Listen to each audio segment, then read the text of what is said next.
রাতের আঁধার কাটিয়ে দিনের আলোতে মানুষ ভোট দেবে বলে আশা করছেন ধর্ম উপদেষ্টা ডক্টর আ.ফ.ম. খালিদ হোসেন।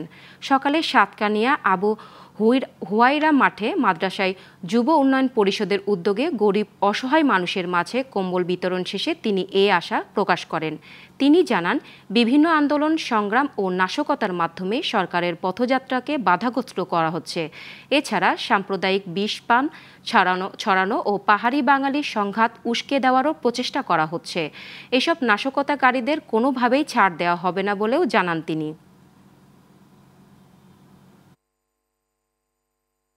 এই প্রথম ১৬-১৭ বছর পরে জনগণ তার পছন্দের প্রার্থীকে ভোট দিতে পারবেন দিনের আলোতে, রাতে কোনো ভোট হবে না ইনশাআল্লাহ।